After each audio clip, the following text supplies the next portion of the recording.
Donc, on va corriger l'exercice 26. Alors, on commence par donc deux choses. Donc,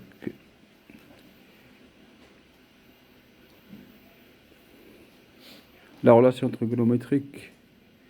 Donc, cosinus A plus B. Puis après, on l'applique avec x égale A et B égale A égale x, B égale x. Et après, on en déduit cosinus P sur 8 et sinus P sur 8.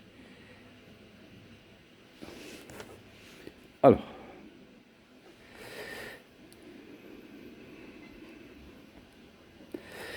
donc, la première relation, c'est cosinus A plus B. Donc, égal cosinus A, cosinus B, cosinus A, fois sinus B. Donc, ça, c'est une relation trigonométrique qu'on connaît. Alors, ça, c'est la première chose, la question A. La question B, c'est on veut calculer cosinus de 2x en fonction de cosinus x. Alors, on va utiliser ça. Donc, cosinus de x, c'est cosinus x plus x. Donc, c'est cosinus carré x moins sinus carré x. Alors, nous, on veut que des cosinus, d'accord? Donc, on veut que des cosinus, donc il faut enlever ce sinus. C'est pour enlever le sinus, donc on a la relation donc, trigonométrique sinus carré x plus cosinus carré x égale A. Ça, c'est la relation fondamentale en trigonométrie. Donc, ça, on en déduit que tout simplement, sinus carré x c'est égal 1 moins cosinus carré x. Eh bien, on va remplacer ça ici, tout simplement. On va le remplacer tout ça ici. Donc, ça nous fait cosinus de x égale cosinus carré x moins 1 moins cosinus carré x. Donc, il n'y a que des cosinus, il n'y a plus de sinus. Eh bien, on continue, faire calcul. Donc, ça fait 2 cosinus carré x moins 1. Donc là, on a exprimé cosinus de x en fonction de cosinus carré x. On peut faire l'inverse aussi. On peut exprimer aussi cosinus x, cosinus carré x. Alors, on passe le moins 1 de l'autre côté. Ça fait 1 plus cosinus de x sur 2.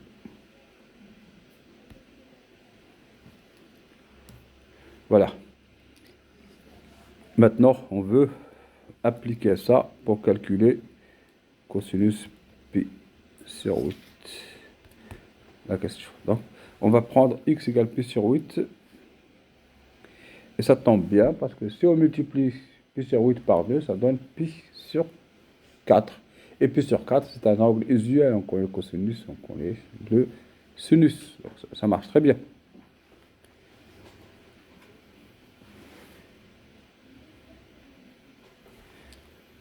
Donc, on va prendre x égale pi sur 8. Alors, on va avoir, dans cette relation-là, cosinus carré de pi sur 8 égale 1 plus cosinus, 2 fois pi sur 8, ça fait cosinus pi sur 4 sur 2. Vous voyez? Donc, c'est 1 plus racine carrée de 2 sur 2 sur 2. Alors, on ne laisse pas cette fraction comme ça, on met au même dénominateur, c'est 2 plus racine carrée de 2. Le numérateur ici, c'est 2 plus racine carrée de 2. Et le 2 avec le 2 ici, ça fait 4. Voilà. Cosinus carré, pi sur 8, c'est 2 plus racine carrée de 2 sur 4. Maintenant, il faut calculer le cosinus. Pour calculer le cosinus, c'est un calcul algébrique. Vous avez x carré égale a Ça veut dire x égale plus ou moins racine carrée de a. D'accord? C'est a est positif.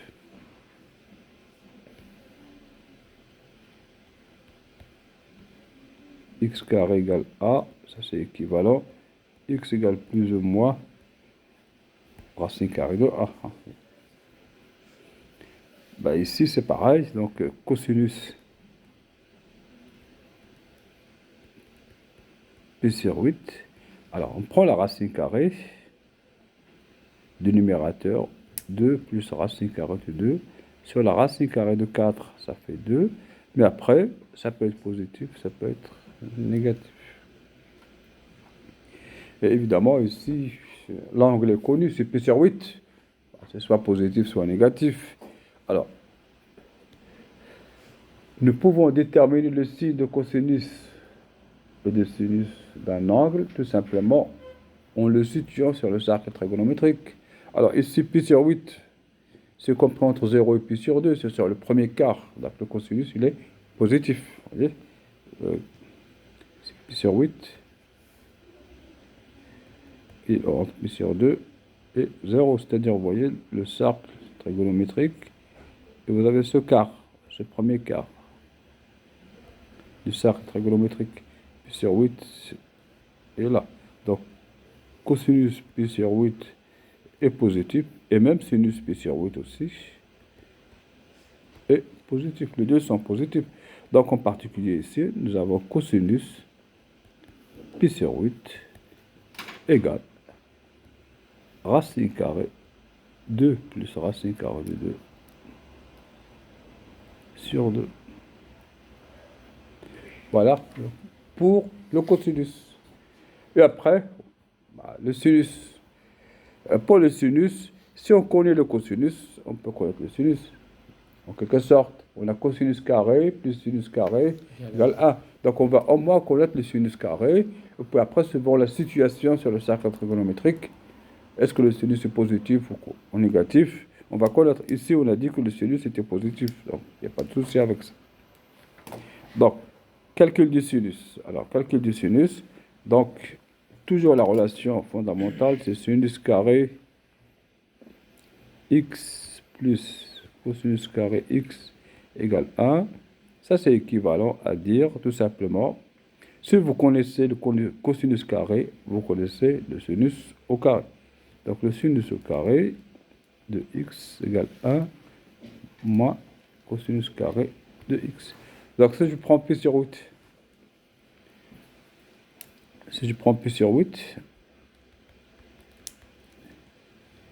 sinus carré pi sur 8 égale 1 moins cosinus carré pi sur 8. Alors, cosinus carré, c'est 2 plus racine carrée de 2, c'est ici.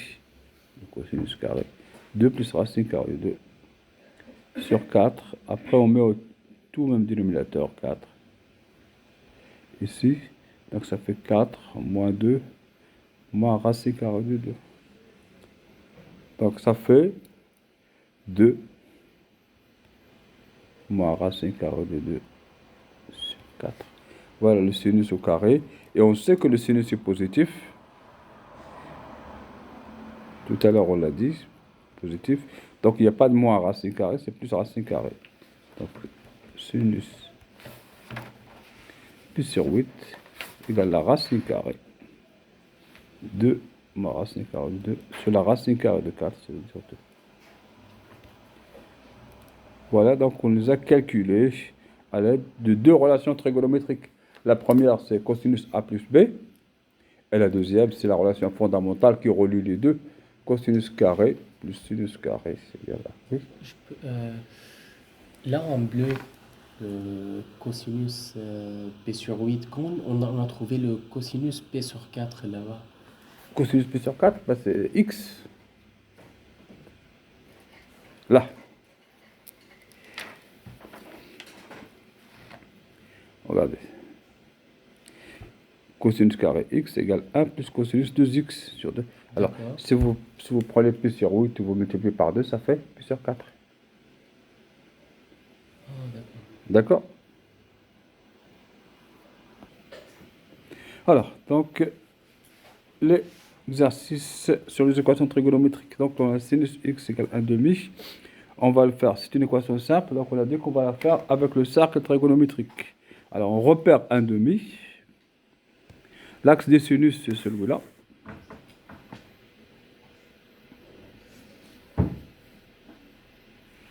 On repère 1 demi, c'est la moitié ici. Donc ça, c'est 1 demi. Sinus x égale 1 demi, il y a un angle ici. C'est pi sur 6, qu'on connaît déjà. Et il y a un autre, ici. C'est 5 pi sur 6.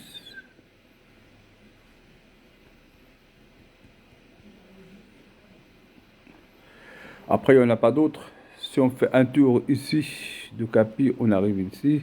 Celui-là, si on fait un tour, on arrive ici. Donc, les solutions S, c'est pi sur 6 et 5 pi sur 6. Alors maintenant, si on fait avec les calculs, si on veut faire avec les calculs, on a l'équation dans le cours, c'est l'équation générale, c'est sinus x égale sinus A équivalent. Alors x égale A modulo de pi, ou x égale pi moins A modulo de pi, c'est-à-dire on fait des tours. Alors ici, sinus x égale sinus 1 demi, c'est égal 1 demi, c'est équivalent sinus x égale sinus pi sur 6. Et on retrouve le même résultat.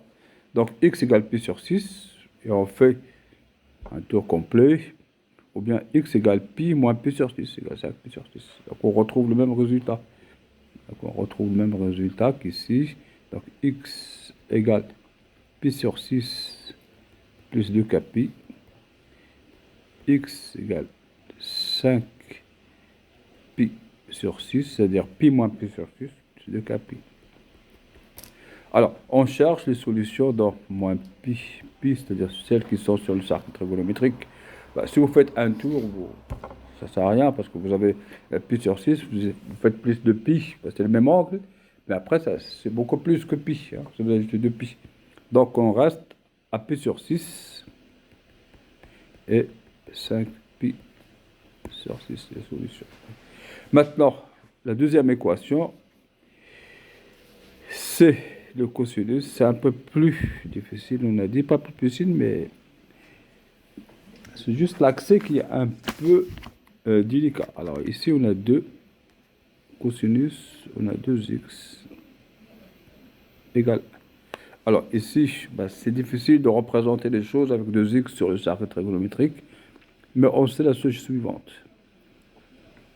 Alors, on connaît l'équation cosinus x, une équation de référence, c'est ça, cosinus x. Deux angles, ils ont le même cosinus. Soit ils sont égaux, soit ils sont opposés. Ça, c'est trigonométrique comme ça. Le cosinus, il est ici. Vous avez cet angle-là, il a le même cosinus que celui-là en bas, θ moins θ. C'est-à-dire cosinus θ également cosinus θ, des angles qui sont opposés. Donc ici, soit x égale a modulo de pi, soit x égale moins a modulo de pi. D'accord? Tout à l'heure, c'était θ et pi moins θ. Là, c'est θ et moins θ. Donc ici, la première chose qu'il faut faire, il faut écrire l'équation sous cette forme-là. D'accord? Donc on va faire cosinus 2x égale 1 demi. Et 1 demi, c'est cosinus pi sur 3.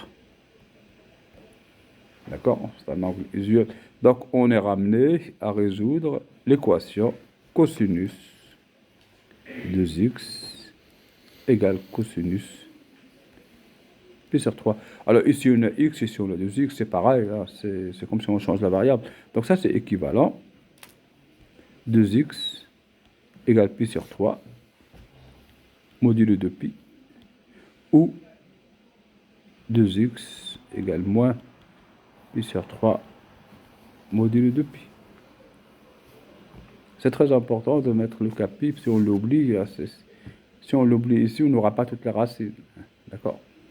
Donc ça, c'est équivalent. X égale pi sur 6, vous voyez, plus k pi. Là, on ne fait plus du tour complet, mais on fait par demi-tour. Un demi-tour, plus un demi-tour, un demi-tour, un demi-tour. À chaque fois, on fait pi ou moins pi, c'est la même chose. Ici, x égale moins pi sur 6, plus k pi, avec k appartient à z. Alors, donc, les solutions pi sur 6 et moins pi sur 6, et après, on fait autant de demi-tours qu'il est possible, en restant toujours dans le cercle trigonométrique. Alors, on va voir.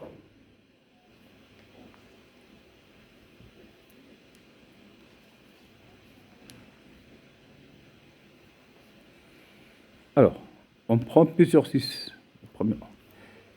Pi sur 6.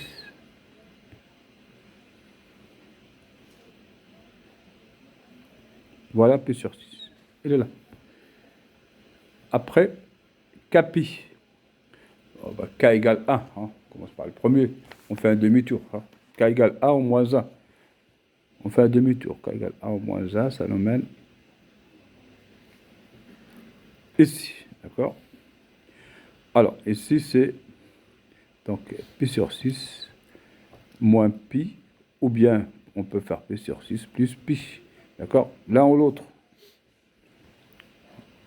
On tourne dans ce sens-là, vous voyez, ou bien dans ce sens-là. Pas trop. Donc, dans lequel, alors ici, ça fait moins 5 pi sur 6. Ici, ça fait 7 pi sur 6. Vous voyez bien que celui-là n'est pas bon. Celui-là n'est pas bon parce que, bon, la question, c'est chercher des solutions dans moins pi. S'il n'y avait pas cette précision, ça n'a pas d'importance, on peut écrire ce qu'on veut. Mais dans le texte, il y avait cette précision. Cette précision-là, elle devrait être entre moins pi et pi, donc on prend moins 5 pi sur 6. On tourne dans le sens contraire, tout simplement. Alors maintenant, on a moins pi sur 6. D'accord? Ça, moins pi sur 6, il est juste là. Symétrique ici, hein, c'est l'opposé. Eh bien, la même chose, on fait un demi-tour.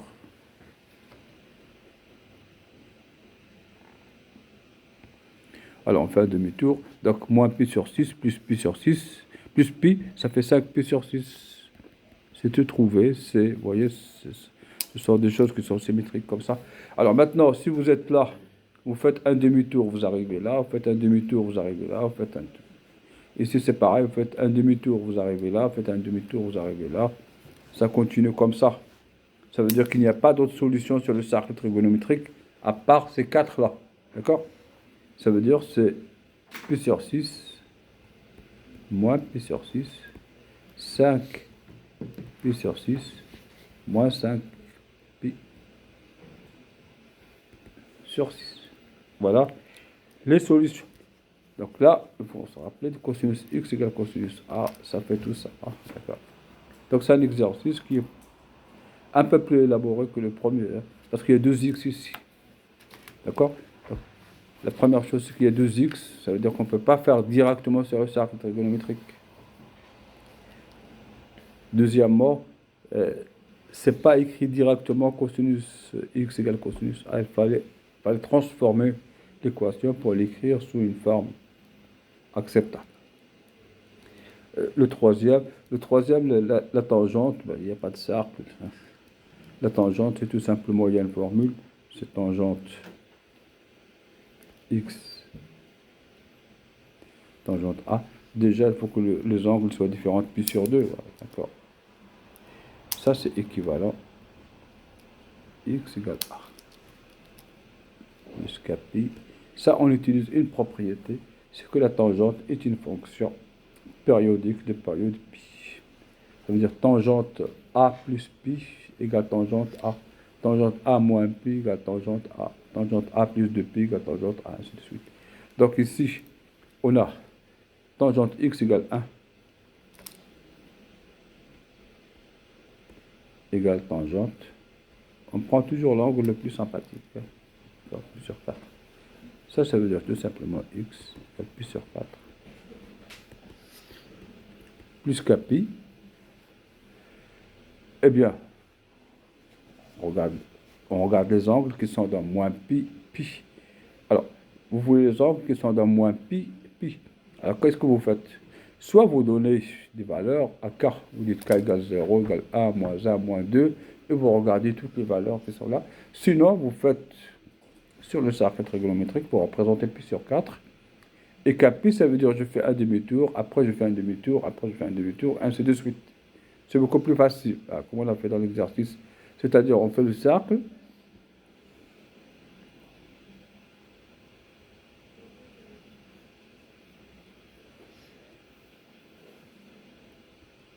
Alors, on a pi sur 4.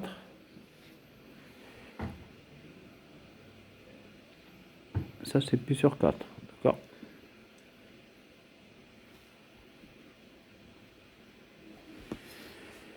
Plus k pi. D'accord? Ça veut dire on fait un demi-tour ici. Alors, si on fait un demi-tour ici, c'est moins 3 pi sur 4. Parce que, vous voyez, si on fait pi sur 4 moins pi égale moins 3 pi sur 4. Si on fait pi sur 4 plus pi, c'est supérieur à pi, hein, vous voyez? C'est même pas la peine. C'est-à-dire, soit on fait plus pi, soit on fait moins pi. Donc, le deuxième, il est là, c'est moins 3 pi sur 4. Alors maintenant, si on fait le tour, on fait encore un demi-tour, on arrive là. On fait encore un demi-tour, on arrive là. Ça veut dire qu'il y a juste pi sur 4. Pi sur 4, il n'y a rien d'autre. D'accord? En fait, ça. Ben, si on écrit 5 pi sur 4, ben, c'est pas faux. C'est un résultat. Bon, 5 pi sur 4 ou autre chose, c'est un résultat. Mais le problème, c'est juste, on a exigé ici, c'est moins pi, pi. Donc on utilise un peu les choses comme ça. Voilà donc pour les exercices sur la trigonométrie. Ben, il faut faire et refaire ça, d'accord? Il faut les faire, il faut les refaire. Hein. Alors on les a enregistrés.